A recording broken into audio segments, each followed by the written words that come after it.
Hello, friends, and welcome to the Boot Room, the show where we look ahead to Ipswich Town's game. It's not a weekend game; it's on Friday night.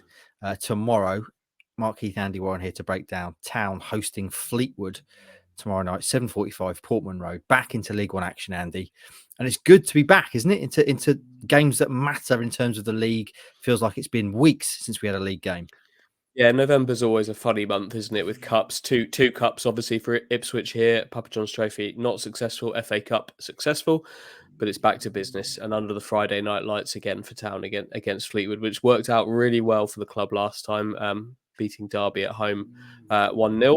And they'll be hoping for a similar result this time. How are we feeling about this then, Andy? Because on paper, looking at this, Fleetwood are 17th in the table. They are the draw specialists in the Football League. They don't score a lot. They don't concede a lot. They've got a manager who you would describe as combative and aggressive, probably shaping the team in that image. I feel like it's going to be one of those games where Town are going to have to work very, very hard and might have to be very patient to break them down. Yeah, I think so. I'm looking forward to seeing what kind of team Scott Brown puts out, kind of firsthand to see that live, because watched him a fair amount as a player up at Celtic, and you're right. There's only kind of one way of describing Scott Brown's playing style. It doesn't always translate from player to management style, but generally it does. So I'm looking forward to seeing what's happened there. And you're also right. You're double right, Mark. This is going to be a hard work required night for Town. What it requires is a fast start, hopefully an early goal, and then go on to convert from there. Obviously, we've seen recently that you can get that early goal, and that doesn't always lead to the victory for Town. But if they can come out fast, that will serve them really well in this game. But they might just have to be patient against a team that's going to be hard to break down and beat. Yeah, a few weeks ago on, I think it was a podcast, your work husband, Stuart Watson, opined that these sort of games at home against sides that maybe won't come to Suffolk with that much ambition, other than putting 10 men behind the ball and trying to nick one on the break, these might be some of the hardest games that Town have all season.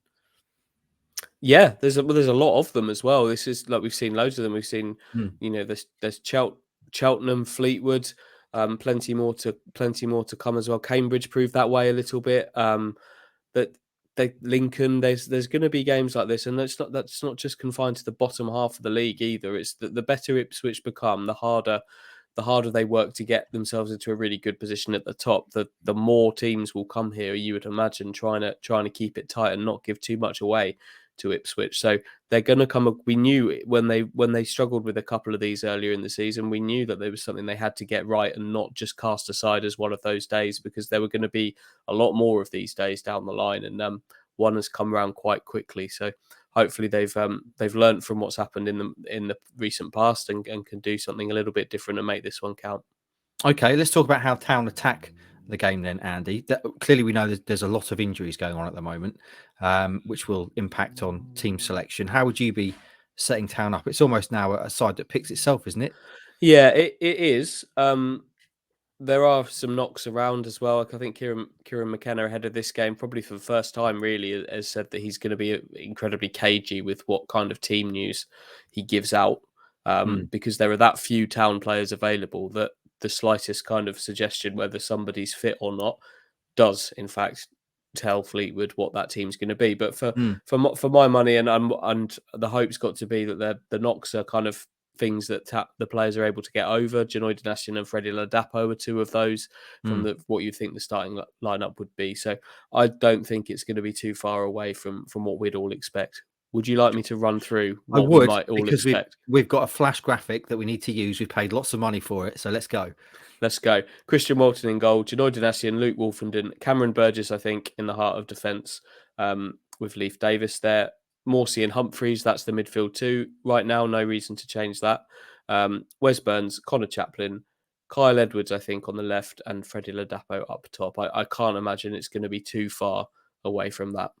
Were there any kind of areas there that you would perhaps have a little debate with yourself about who to play? You obviously mentioned there Burgess and Edmondson, Edwards on the left.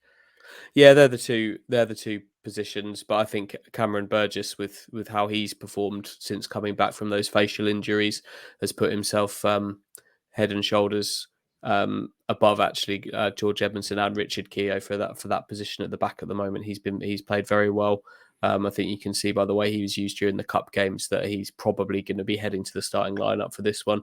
And I guess the only real alternative to Kyle Edwards on the left would be Caden Jackson, who we've seen on the right and the left and up top recently, but more used wide. But Edwards, for me, puts Town on the front foot rather than looking to break. This isn't a game where that Town are going to be looking to breaking necessarily get in behind time and time again. It's one where you're going to need to be on the front foot, beat a man, attack, and make something happen for yourself potentially at times.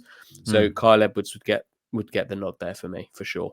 So that's the starting 11. We talked often and excitedly earlier in the season about the subs, 5 subs being almost unfair for Town, given the bristling array of weaponry they had on the bench. Not really the same anymore, though, is it? In terms of who's going to be on the bench, are they game changers? Would you say on the bench now? Well, it's tough to find them, isn't it? Like I think we were in this situation looking at the Buxton game on Sunday, for example. Not that we ever expected Town to need game changers for that, but had they needed to, in terms of experienced attacking options, it was Jackson, and that was it really. There'll be some more experienced players on there, of course. You'd have probably Edmondson will be there, Vincent Young, you would imagine, would be on. We've got Gassan Hadmay in the picture in the picture now as well, who wasn't there previously. And some good news is that Shawnee Aluko is ahead of schedule on his comeback and has trained with the first team. Certainly not going to be starting games, but I don't think it's completely out of the question that he takes a place on the bench for this one. Not that they'd be hoping to use him for particularly long at all, but it's an option coming back into view at least. Do you think there's any kind of youngsters that might push their way into the reckoning over the next few weeks with these injuries? We've talked about Chihuahua. Obviously, Humphreys is now starting in this side. Saziba would be the one for me, I think, from what I've seen over the last few weeks. He played an extended amount of time in the Portsmouth game in the trophy, and he looks like he's bulked up a bit. He looks like he's found a bit of a groove, and he's playing well. I like the look of him. Chirewa, we know, can drift around games and pop up in some really nice and dangerous areas. So they're both going to be options, and I imagine one of those two might make the bench this weekend. If not going forwards, but they would be the two. They would be the two, I think, and that they kind of fall in that area that Town need to be covering at the moment, given that Harness, John Jules, both out injured, and Aluko a fair way away from being the Shawnee Aluko that we know he can be. Okay, just before we get on to key stats and predictions, just a word about December as a month, Andy, because we've got a run of 5 games now up until the end of the month. And after this one, they're all against sides that you would expect to be in and around that kind of top 6 promotion race at the end of the season, aren't they? So how big is this month potentially for Town? Well, it's before we've talked about those games as being ones that Town should fear because the record in them is poor. I don't feel like that's the case now. I feel like that their games Town can go and win, but they don't have to go and win all of these games. That's the big thing. They put themselves in a position now where they don't have to win them all. Of course, we want them to win them all, but to be able to have that luxury of not having that added mounting pressure on games with Peterborough, Wickham, Portsmouth, things like that, you do need to win home games against Fleetwood. So if they could get December off and rolling with 3 points at home to Fleetwood in a game that you think they should really win, I could see it being a really good month for Town. There's some exciting games in there. I'm looking forward to quite a lot of these games. Yeah, there's some really good games. Go back and watch the prediction video that me and Ross did if you've not watched it. So we try and predict those fixtures. Right then, let's take a pause for some key stats, and then we're going to come back for the key question, which is predictions, of course. So here are the key stats around Ipswich Town v Fleetwood.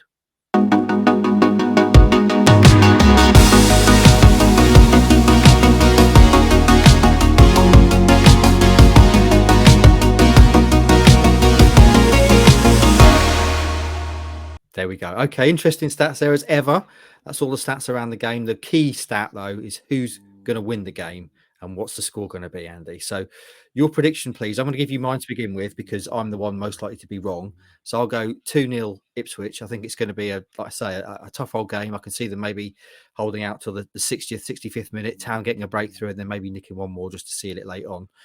So I'm saying 2-0. How about you? Well, if you're wrong, I'm going to be wrong right alongside with you because I think it's going to be exactly the same. I think Town will win this 2-0, but I think they might score a little earlier than that. That's the only difference. So we're both saying 2-0. Hopefully we're right. We are sometimes. If you go into the game, enjoy it. If you're not, follow it with us, and we will speak to you again on the next Boot Room.